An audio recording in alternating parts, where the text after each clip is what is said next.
ปีหนึ่งมือนี้พวกน้องจะมาเฮ็ดบทรายงานวิชาจิตวิทยาสบายดีน้องชื่อนางสาวตาใสสถาบันเรียนห้องใต้ปีหนึ่งวันนี้น้องจะมาเสนอในหัวข้อสติปัญญาข้อหนึ่งเป้าหมายและปัจจัยมีบนสติปัญญา1.1เป้าหมายและสติปัญญามีความแตกต่างกันกับแต่ละแนวทางและทัศนะที่มุมสนใจในเรื่องใดเรื่องหนึ่งซึ่งเห็นได้ว่ามีคำจำกัดความไหนที่มีความสุขของพวกสติปัญญาเนี่ยหมายถึงความสามารถทางจิตใจที่หลากหลายซึ่งช่วยให้ทุกคนสามารถเรียนรู้ทำความเข้าใจสิ่งต่างๆและคิดยังมีเหตุผลแก้ปัญหาและปรับตัวให้เข้ากับสิ่งแวดล้อมได้ดังจิตวิทยายังได้ให้ความหมายในแต่ละทัศนะที่แบ่งเป็นกลุ่มดังนี้กลุ่มที่ 1สติปัญญามีความสามารถทางสมองเช่นความคิดความซื่อสัตย์ความคิดความน้อมกลุ่มที่ 2สติปัญญามีความสามารถในการปรับตัวกลุ่มนี้มีชื่อสติปัญญาดีจะส่งผลต่อความสามารถของบุคคลที่ปรับตัวเข้ากับสิ่งแวดล้อมหรือสถานการณ์ใหม่ๆได้ว่องไวกลุ่มที่ 3สติปัญญามีความสามารถในการแก้ไขปัญหา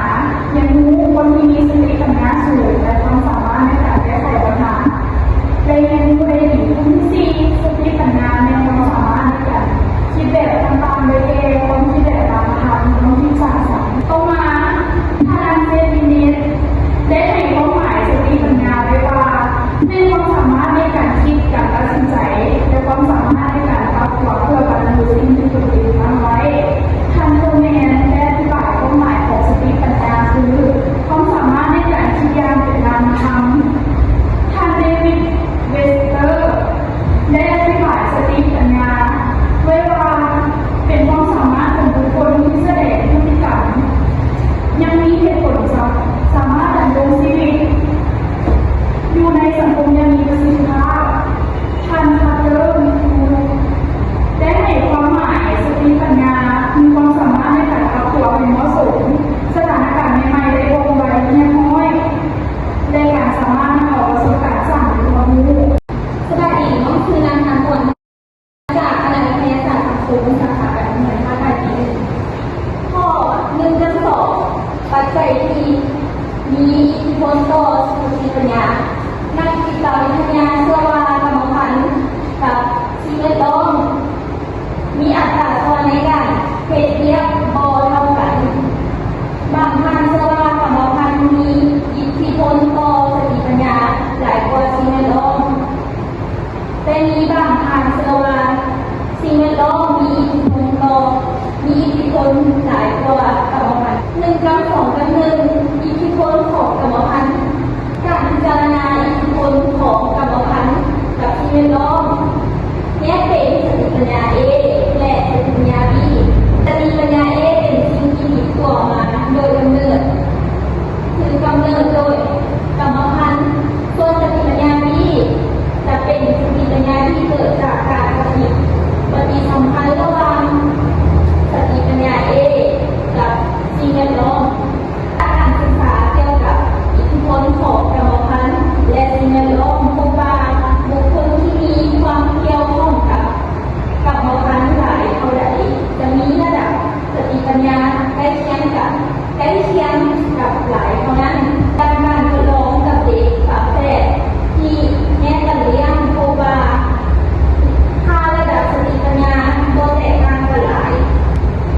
แสดงให้เห็นว่าระดับสติปัญญาของพ่อแม่กับลูกที่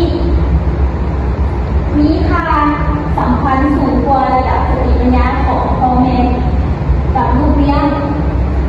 ลูกบุญธรรมทั้งที่พ่อแม่แท้บ่ได้เกี่ยวข้องกับการเลี้ยงดูลูกเลยกรณีนี้แสดงให้เห็นถึงอิทธิพลของกรรมพันธุ์ที่มีระดับสติปัญญาของบุคคลหลายกว่าสิ่งแวดล้อม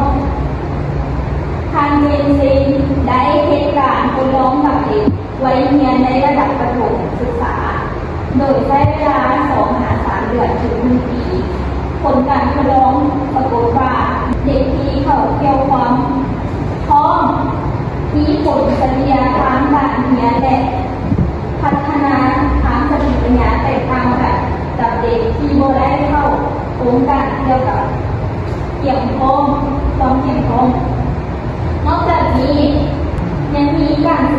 เกี่ยวกับการยกระดับสติปัญญาเด็กก่อนวัยเรียน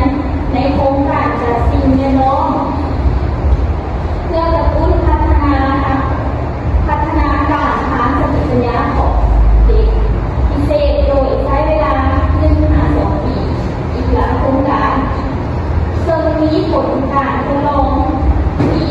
ให้บริการหลายกลุ่มในระยะที่สำเร็จโครงการทดลองใหม่ๆจากส่งผลต่อการยกระดับสติปัญญาของเด็กเหล่านั้นในระดับหนึ่งแต่ผ่านไปอีกระยะหนึ่งระดับสติปัญญาของเด็กเหล่านั้นจะได้รับการเข้าสู่ระดับเราจากการทดลองนี้สรุปได้ว่าสิ่งแวดล้อมบ่สามารถส่งผลต่อระดับสติปัญญาของบุคคลหลายเท่ากับคนของกรรมพันธุ์ท่านได้สรุปว่าอิทธิพลที่มีต่อสติปัญญาบุคคลไม่มาจากกรรมพันธุ์แต่ส่วนน้อยแต่อีกส่วนน้อยแม่มาจากอิทธิพลของสิ่งแวดล้อม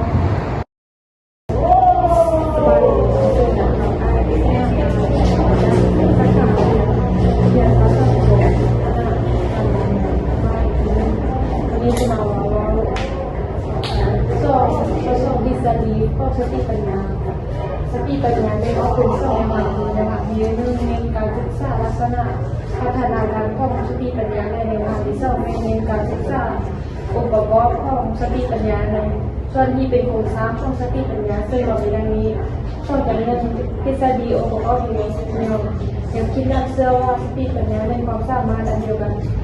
ของบุคคลความการคิดการแก้ไข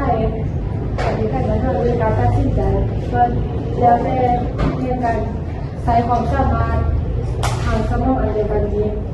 ผู้เบิร์ในการนำใช้เริ่มต้นเลยจากประเทศฝรั่งผู้อีสานและคนหลงเงินเป็นปกติและปกติต่อมาจากมหาวิทยาลัยของอเมริกาได้ปรับปรุงและทดสอบตั้งค่ากระจายเป็นแบบ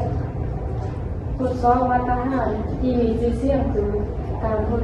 สอบสติปัญญา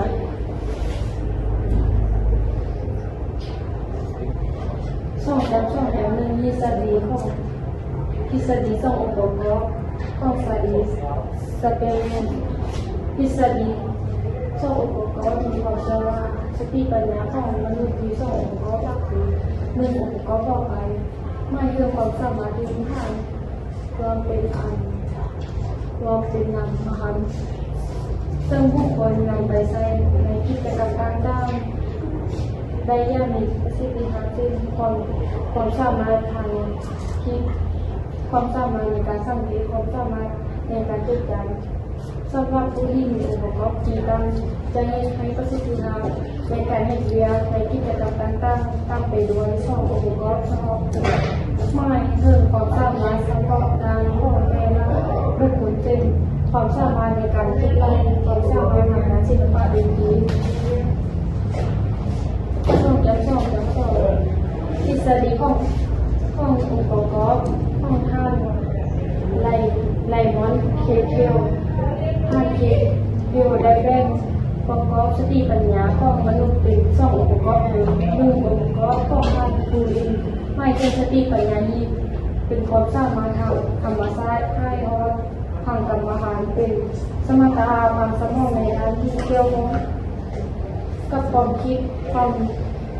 ให้เหตุผลความคิดแบบนามธรรมและความสามารถในการแก้ไขปัญหาในไม่โดยที่ยังบริใช้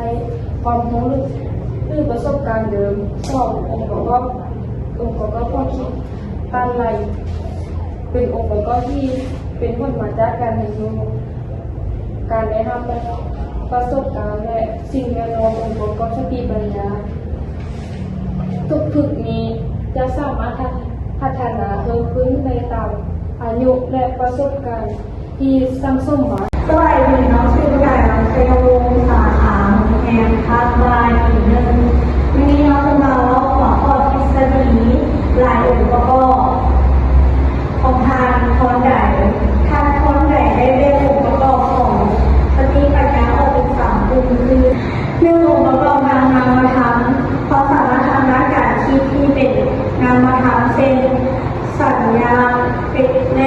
ปรัชญาสององค์ประกอบทางสังคมความสามารถในการปรับตัวและดำรงชีวิตในสังคมอย่างมีประสิทธิภาพสามองค์ประกอบทางเพื่อนปกจับความสามารถในการเข้าใจโครงสร้างของเครื่องกันไก่กระตามข้อ2.3.2ทางเทอร์สโตนได้นำใช้การวิเคราะห์เพื่อสรุปว่าพื้นฐานของความสามารถทางสมองของมนุษย์มี7ด้านคือ1ความสามารถทางด้านภาษาความเข้าใจในการใช้ภาษา2ความสามารถทางความคิดคำนวณความสามารถในการคิดในคณิตศาสตร์3ความสามารถทางเหตุผลความสามารถทางเหตุผลในการรู้4ความสามารถทางด้านมีที่สำคัญความสามารถสร้างจินตนาการด้วยความสำคัญของสิ่งของ5ความสามารถทางด้านการจดจำความสามารถในการจดจำ6ความสามารถทางด้านการทำรู้ความสามารถทางด้านการทำรู้ในอย่างลงไปในความชัดเจน7ความสามารถใช้คำศัพท์อย่างคล่องแคล่วใส่น้องมีวาดานของใหญ่วงมาจากคณะวิทยาศาสตร์ของวงภาษาจากในภาคใต้ที่น้องมาว่าให้หมอขอจะมีว่าที่จะถึงโครงสร้างมีปัญญาท่านที่ก่อได้เป็นโครงสร้างทางสติปัญญาออกเป็นหลักที่และในการคิดได้ออกเป็นมีลักษณะคือภาพมันสัญลักษณ์ตามภาษาอันที่2วิธีการคิดเป็นกระบวนการทางสมองแบ่งออกเป็นลักษณะคือการพูดได้เข้าใจการพูดจำการคิดแบบอเนกไนการคิดแบบเอกไนและการประเมินค่าอันที่3ผลของความคิดหมายถึงสิ่งที่ได้จากการคิดซึ่งได้ออกเป็นลักษณะคือด้วยว่าความสัมพันธ์ระบบการแปลงรูปเป็นอย่างไร สเปนของเซอร์ชันยู2.5ที่สาดีการงานนิยมนักธรรมดาของที่สาดีพัฒนาโดยนักจิตวิทยาเยอรมันสังทางเมืองไทยเมืองโรเกียนของโลคีคุกาในการเขียนผู้แก้ไขปัญหาสร้างเงินจากพาผู้สัตว์พาการเป็นส่วนรวมที่มีความไม่เป็นจากนั้นจะมีผู้คนสร้างทำระวังส่วนนี้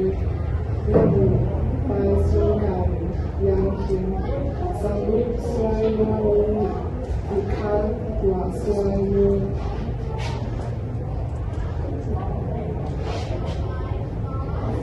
การข้อมูลของเลยกับมีCPC ศิลปะที่ต้องศึกษาเพื่อที่การแก้ไขปัญหาเป็นงานเขียนการโคที่มันก็ใกล้ของสิ่งที่เกิดไม่นานเกิดมาของมีเกี่ยวไม่ไปได้ใกล้แล้วเป็นเสื้อเอาใกล้กันตัวลงที่สองใกล้เขียนสู้แล้วก็มีเก็บไม้ไหลเก็บคนมีส่งเก็บไม้ตัวเสื้อเอาใกล้ได้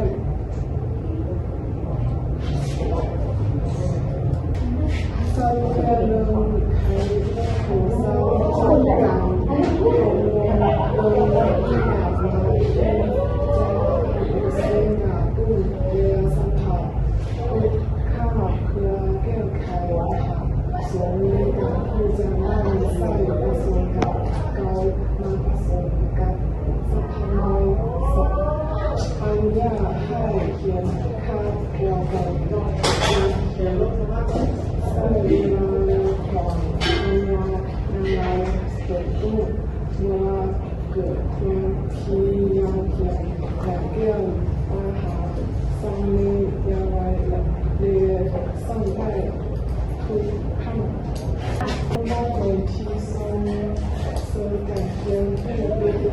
点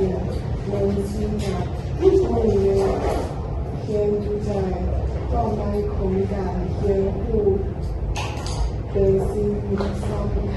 我天主在太我ความคิดสมประสงค์การสร้างประสงค์การเป็นเพื่อทำสร้างทางของการคิดเพื่อไทยในสังขารในการในสาวความสาวเขาของสิ่งรุ่งสิ่งประดิษฐ์มีในหลุดในที่มูสิรายการส่วนคือความสะพานกับปากเขา สบายดีน้องฟิวสอนมาจากคณะวิทยาศาสตร์สังคมการโรงเรียนภาคใต้ปีหนึ่งมีน้องเสนอผลข้อสามการทดสอบสติปัญญาในปีนี้ทางแพทย์ทางเซลล์ฟันก่อตั้งนักชีววิทยาสถิติผู้นำคุยเป็นผู้เรื่องศึกษาความแตกต่างด้านความสามารถของบุคคลและสรุป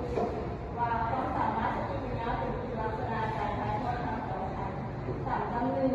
แบบทดสอบสติปัญญาลายบุคคลการทดสอบสติปัญญาลายบุคคลนี้ถูกดำเนินการทดสอบอย่างถูกต้อง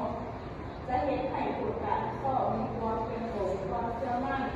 เพื่อป้องกันความผิดพลาดในการนำผลการทดสอบไปใช้ใน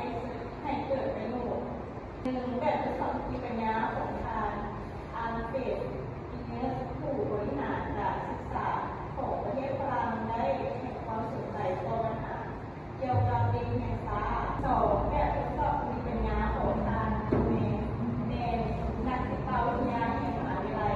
แดนฟอร์ดสหรัฐอเมริกาสามทั้งสองแบบทดสอบสติปัญญาคือแบบทดสอบสติปัญญาคือนะ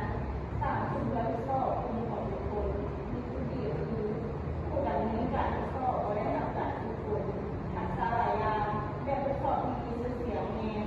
แบบทดสอบความถนัดทางด้านวิชาการแบบทดสอบลักษณะมีรายได้สำหรับวัดความสามารถความฉลาดอะไรนะ สวัสดีน้องสุภาวินเหมือนภูมิสว่างมาจากคณะวิทยาศาสตร์สังคมสาขาการเรียนภาคปลายทีนี้จะมาพิเศษในหัวข้อที่4ระดับคุณและคุณประโยชน์ของสติปัญญา4.1ระดับสติปัญญาในระดับสติปัญญานี้จะมีฐานสูงฐานต่ำซึ่งเสา4เสา5ฐาน49จะเป็นคนที่มีระดับสติปัญญาต่ำและพอสามารถทรงตัวเองได้ถ้าใช้คำว่าค่อนข้างโง่แล้ว50-68จะอยู่ในระดับครึ่งกลางขาต่ำ69จะอยู่ค่อนข้างกลางขาสูง69คะแนนจะอยู่ในระดับต่ำหาอากาศแล้วคนทั่วไปเนี่ยส่วนใหญ่จะอยู่ในระดับ70-79 80-94คนที่อยู่ในระดับหากลางหาสูงจะอยู่90-109ส่วนคนที่มี IQ สูงหรือว่าฉลาดจะอยู่ใน IQ 110-119หรือ103-139ส่วน140จะเป็นคนที่อัจฉริยะ4.2คุณประโยชน์ของสติปัญญาในด้านการศึกษาของคนที่มีระดับสติปัญญาสูงการจัดการการศึกษาต้องได้คำนึงถึงองค์ประกอบด้านความเหมาะสมของสติปัญญาจึงจะเกิดผลประสิทธิภาพสูงสุดในด้านการครอบครัวเด็กที่มีสติปัญญาต่ำจะครอบครัวกับสภาพแวดล้อมได้ไม่ค่อยดีซึ่งจะส่งผลต่อการดำรงชีวิตและเข้ากับสังคมได้ยากแต่สำหรับคนที่มีสติปัญญาสูงกว่าบุคคลทั่วไปก็อาจจะมีการเข้าสังคมยากเช่นเดียวกันด้านการประกอบอาชีพคนที่มีระดับสติปัญญาสูงจะมีการเลือกการศึกษาและนำไปสู่การประกอบอาชีพที่มีสถานภาพและรายได้ที่สูงตามที่ต้องการด้านการเลือกบุคคลตามสติปัญญาส่วนกรรมการมีอิทธิพลต่อสติปัญญาของบุคคลและสติปัญญามีผลต่อความสำเร็จในทุกด้าน ฉะนั้นการเลือกผู้ปกครองที่มีสติปัญญาสูงเขาเพื่อจะให้มีลูกที่ฉลาดและสิทธิสกุลด้านการดำเนินชีวิตคนที่มีสติปัญญาสูงจะประสบผลสำเร็จในด้านหน้าที่การงานและมีผลต่อมาและคุณภาพชีวิตที่ดีเด็กที่เติบโตในครอบครัวที่เรียบร้อยอบอุ่นและได้รับการเลี้ยงดูที่ดีจากครอบครัวจะส่งผล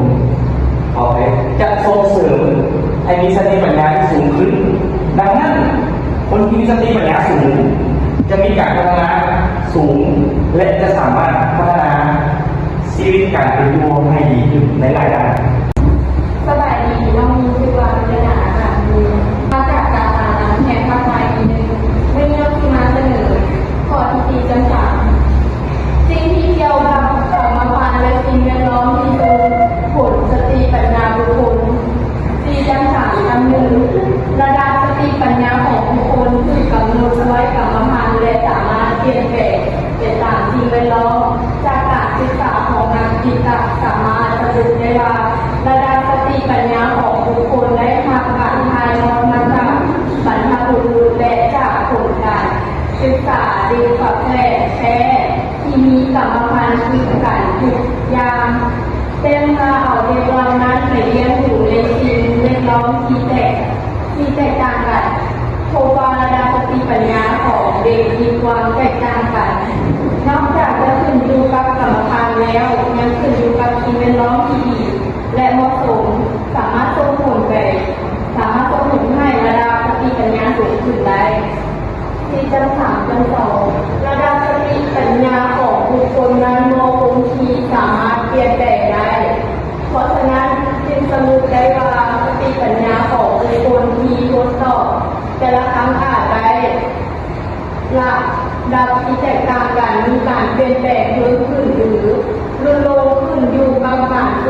ฝึกการเรียนรู้และปัจจัยอื่นๆเช่นความพร้อมของจิตใจ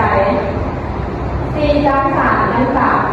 และขบวนการทดสอบสติปัญญาอาจจะมีความเพียงสูงเพื่อถือได้เพียงใดการทดสอบสติปัญญาต้องเป็นให้ผู้เกี่ยวชาญอย่างแท้จริง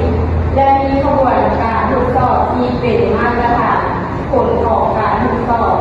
จึงมีความจะถือได้